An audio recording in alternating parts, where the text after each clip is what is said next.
Good afternoon guys, Scott from SE Landscaping. Something a bit different from the maintenance talk and the machines today. We've been on with the scheme for the last couple of weeks. Basically a bit of hard works, a bit of turfing and a bit of planting on a scheme. This was the before shot.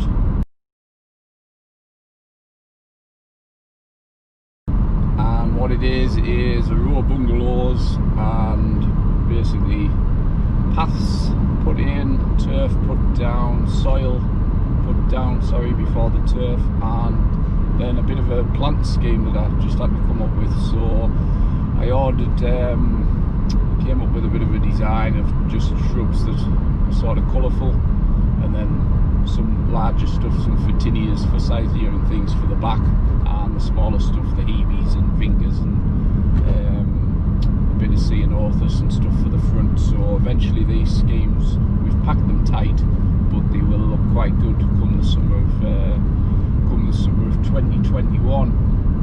So the challenges we've had, the weather's been shocking. The ground that we've prepared, we've brought new soil in, and after a day or two it's just been like mush. So it hasn't been the easiest of jobs. The finished job you'll see now.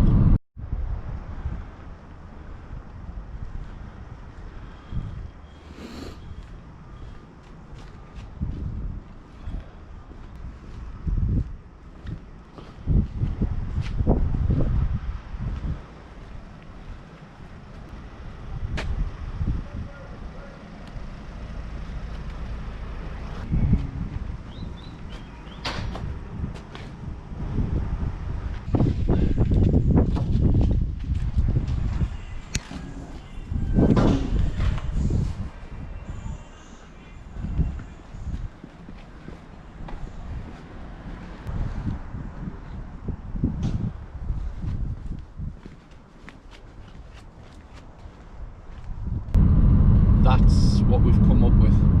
So now, as you'll see in the middles of the grass, the site's due for completion. This is pre-Christmas, and the fencers let them down. The wrought iron fencer man, he's useless for a better word. He was supposed to be in before us. So what tends to happen is everybody comes in, and then we come in afterwards and we leave a lovely job.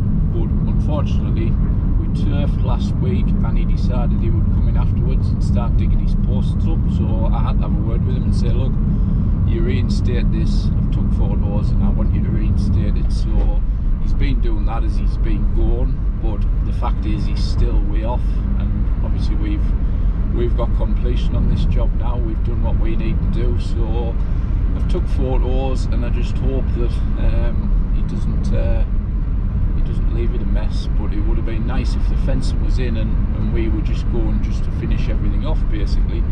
But that's how it works on sites. I think I've said before, on sites we turf gardens that turfed around scaffolding and things back in the day. Developers, it's not always their fault. I mean, this guy that's doing the fencing, I think he's probably the most unreliable guy I've ever met in the whole of my life. And when he does come, first thing he does is have an hour in the van, and then he might do a little bit of work. So I don't know how he makes money, but so it isn't always about the developers, but it is a lot of the time. It's the planning. They think, oh, we'll get the grass in, we'll get the grass down, and we'll end up having to come back and do it again because it's a mess. So if anybody's doing schemes like this, what I would say is have a paper chase or an email chase, which is basically a list of emails saying, we've turfed plot 3 today, there's the photo, there's the finished job, any rework is on you. Because if you walk away from plot 3 and someone decides to dig it up, or somebody decides to put footprints in, what's to stop them coming back and saying to you, well, we never signed plot 3 off for you? Well, a paper chase does that, and also photos do that. So by having the iPhone to take photos and also the GoPro, this prevents me from having to, whereas in the past people have tried the look, and I've just done it because I'm a nice guy. I've gone back and fixed things when you shouldn't have to.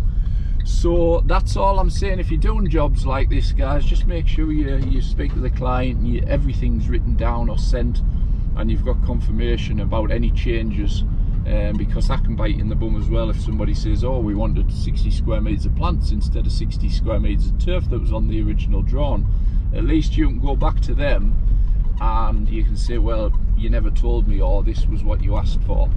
So I hope that helps, guys, and it's only a short video today, and I will catch you on the next one. Thanks for watching.